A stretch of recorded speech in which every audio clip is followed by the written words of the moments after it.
अध्याय 2 गीता का सार। संजय ने कहा, करुणा से व्याप्त शोकयुक्त अश्रुपूरित नेत्रों वाले अर्जुन को देखकर मधुसूदन कृष्ण ने ये शब्द कहे।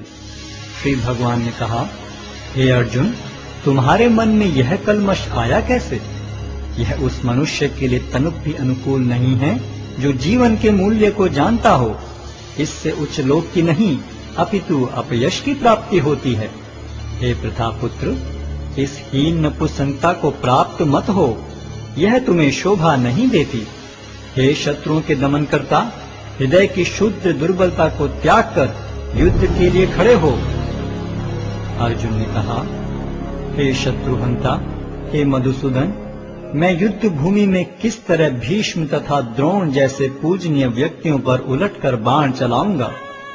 ऐसे महापुरुषों को जो मेरे गुरु हैं, उन्हें मारकर जीने की अपेक्षा इस संसार में भीख मांगकर खाना अच्छा है। भले ही वे सांसारिक लाभ के इच्छुक हों, किंतु हैं तो गुरुजन ही। यदि उनका वध होता है तो हमारे द्वारा भोग्य प्रत्येक वस्तु उनके रक्त से सनी होगी। हम यह भी नहीं जानते कि हमारे लिए क्या श्रेष्ठ है, उनको जीतना या उनके द्वारा जीते जाना। यदि हम धृतराष्ट्र के पुत्रों का वध कर देते हैं तो हमें जीवित रहने की आवश्यकता नहीं है, फिर भी वे युद्ध भूमि में हमारे समक्ष खड़े हैं। अब मैं अपनी कृपण दुर्बलता के कारण अपना कर्तव्य भूल गया हूँ और सारा धैर्य खो चुका हूँ।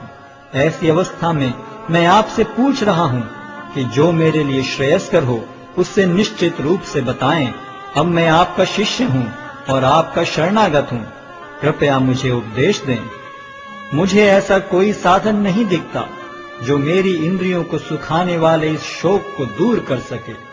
स्वर्ग पर देवताओं के अधिपत्य की तरह इस धन धान्य संपन्न सारी पृथ्वी पर निष्कंटक राज्य प्राप्त करके भी मैं इस शोक को दूर नहीं कर सकूंगा।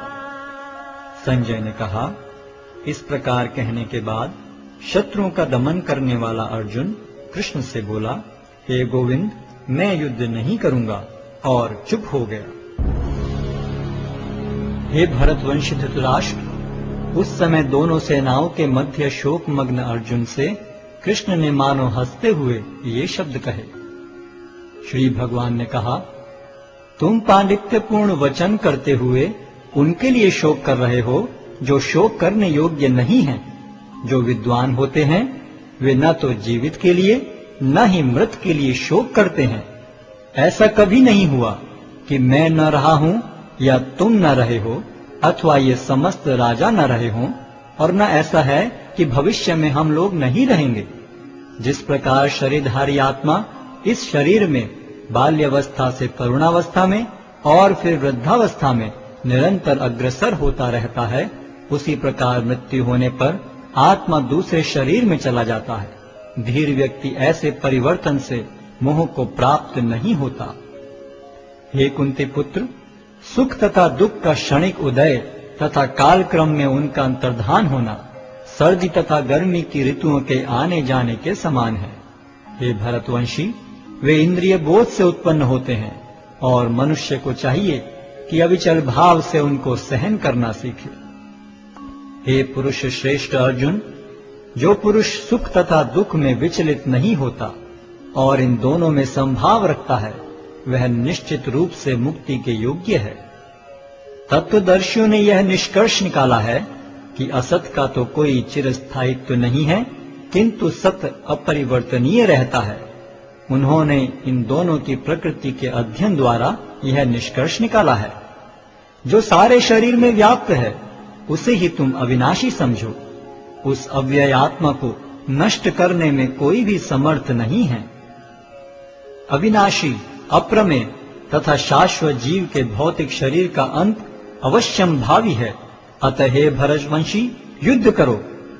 जो इस जीवात्मा को मारने वाला समझता है तथा जो इसे मरा हुआ समझता है, वे दोनों ही अज्ञानी हैं, क्योंकि आत्मा न तो मरता है और न मारा जाता है। आत्मा के लिए किसी भी काल में न तो जन्म है न मृत्यु। वह न तो कभी जन्मा है, न जन्म लेता है और न जन्म लेगा। वह अजन्मा, नित्य, शाश्वत तथा पुरातन है। शरीर के मारे जाने पर वह मारा नहीं जाता। हे पार्थ, जो व्यक्ति यह जानता है कि आत्मा अविनाशी, अजन्मा, शाश्वत तथा अव्यय है, वह भला किसी को कैसे मार सकता है या मरवा सकता है? जिस प्रकार मनुष्य पुराने वस्त्रों का त्याग कर नए वस्त्र धारण करता है, उसी प्रकार आत्मा पुराने तथा व्यर्थ के शरीरों को त्याग कर नवीन भौतिक शरीर धारण करता है।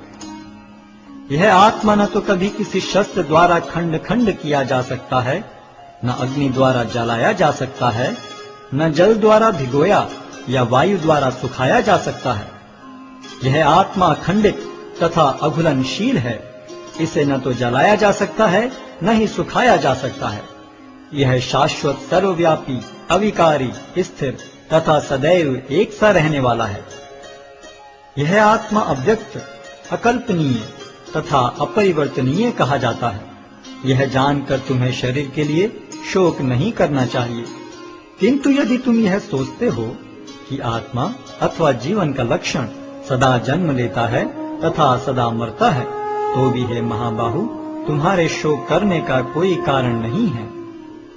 जिसने जन्म लिया है उसकी मृत्यु निश्चित है और मृत्यु के पश्चात पुनर्जन्म भी निश्चित है। अतः अपने अपरिहार्य कर्तव्य पालन में तुम्हें शोक नहीं करना चाहिए। सारे जीव प्रारंभ में अव्यक्त रहते हैं, मध्य अवस्था में व्यक्त होते हैं और विनष्ट होने पर पुनः अव्यक्त हो जाते हैं। अतः शोक करने की क्या आवश्यकता है?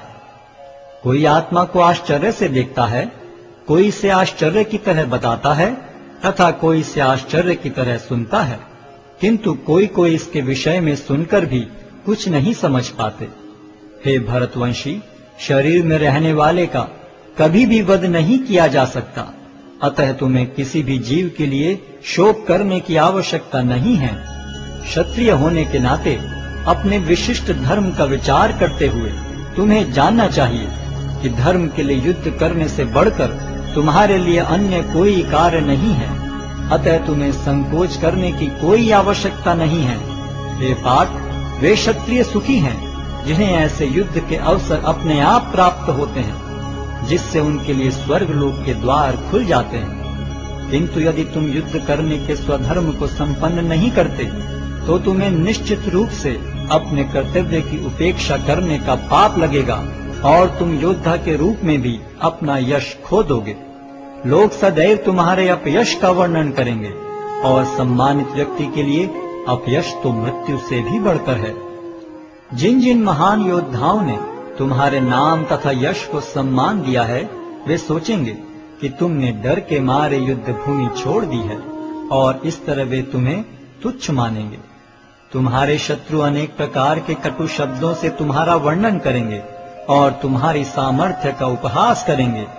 तुम्हारे लिए इससे दुखदाई और क्या हो सकता है? हे कुंती पुत्र, तुम यदि युद्ध में मारे जाओगे तो स्वर्ग प्राप्त करोगे, या यदि तुम जीत जाओगे तो पृथ्वी के साम्राज्य का भोग करोगे। अतः दृढ़ संकल्प करके खड़े हो और युद्ध करो। तुम सुख या दुख, हानि या लाभ, विजय या पराजय का विचार किए बिना युद्ध के लिए युद्ध करो। ऐसा करने पर तुम्हें कोई पाप नहीं लगेगा। यहाँ मैंने वैश्लेषिक अध्ययन द्वारा इस ज्ञान का वर्णन किया है। अब निष्काम भाव से कर्म करना बता रहा हूँ, उसे सुनो। हे प्रतापपुत्र, तुम यदि ऐसे ज्ञान से कर्म करोगे तो तुम कर्मों के बंधन से अपने को मुक्त कर सकते हो।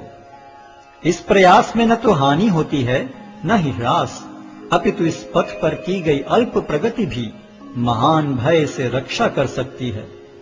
जो इस मार्ग पर चलते हैं वे प्रयोजन में दृढ़ रहते हैं और उनका लक्ष्य भी एक होता है।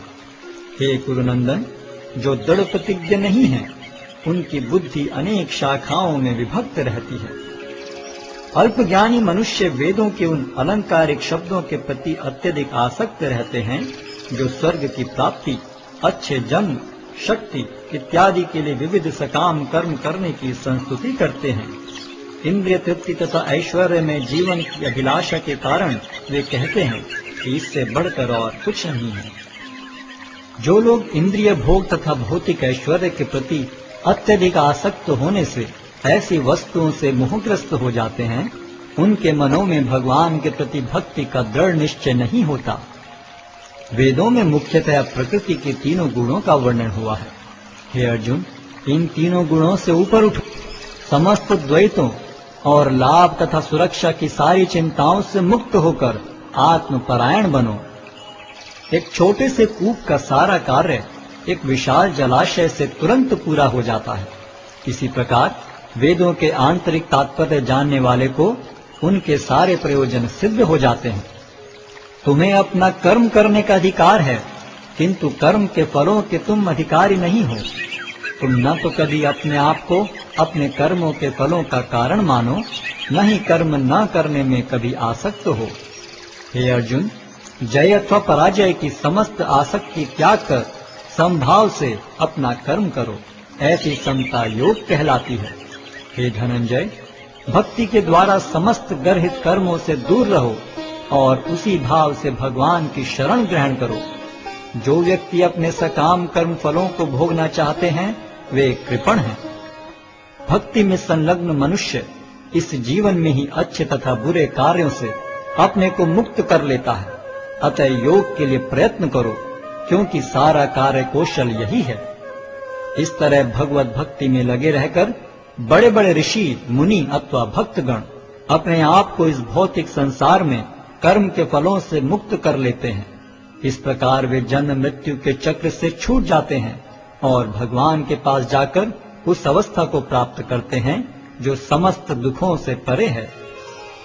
जब तुम्हारी बुद्धि मोह रूपी सघन वन को पार कर जाएगी, तो तुम सुने हुए तथा सुनने योग्य सब के प्रति अन्य मनस्क हो जाओगे। जब तुम्हारा मन वेदों की अलंकारमयी भाषा से विचलित न हो और वह आत्म साक्षात्कार की समाधि में स्थिर हो जाए, तब तुम्हें दिव्य चेतना प्राप्त हो जाएगी। अर्जुन ने कहा, हे कृष्ण, अध्यात्म में लीन चेतना वाले व्यक्ति के क्या लक्षण हैं? वह कैसे बोलता है तथा उसकी भाषा क्या है? वह किस तरह बैठता और चलता है?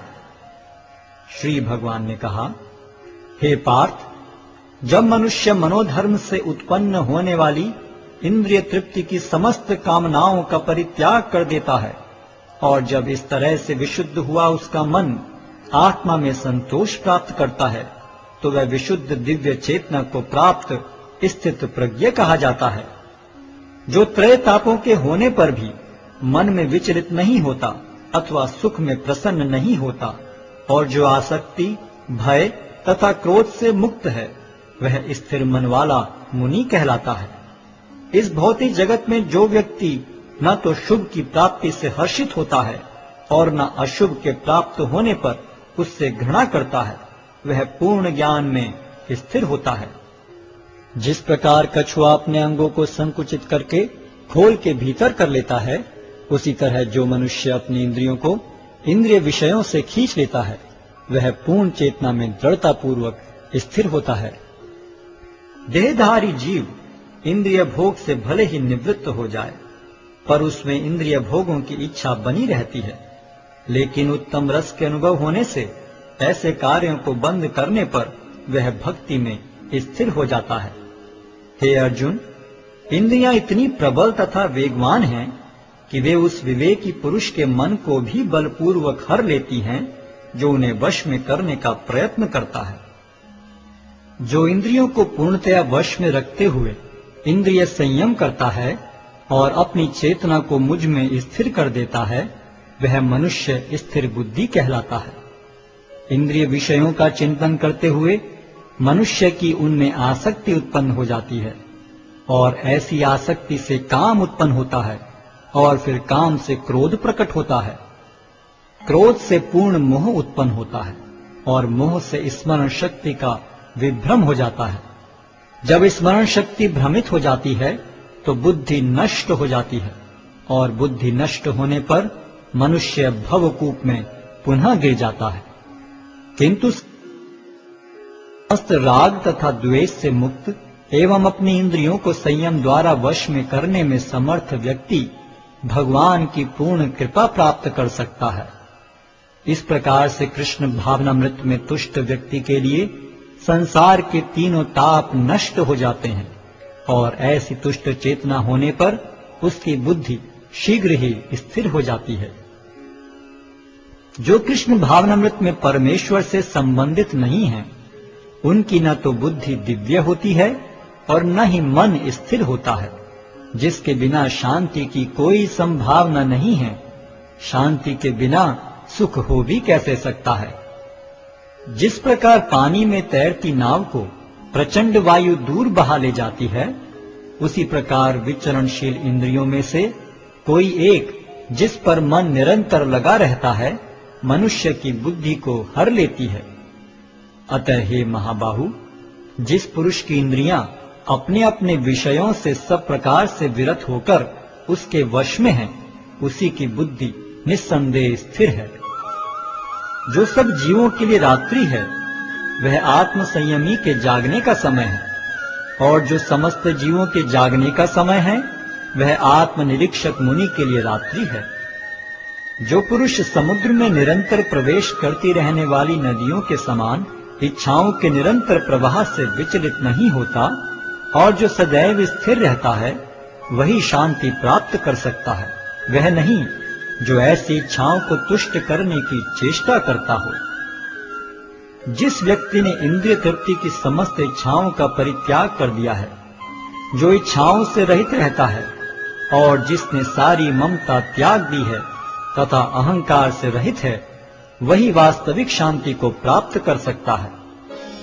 यह आध्यात्मिक तथा ईश्वरीय जीवन का पथ है, जिसे प्राप्त करके मनुष्य मोहित नहीं होता। यदि कोई जीवन के अंतिम समय में भी इस तरह स्थित हो, तो वह भगवत धाम में प्रवेश कर सकता है।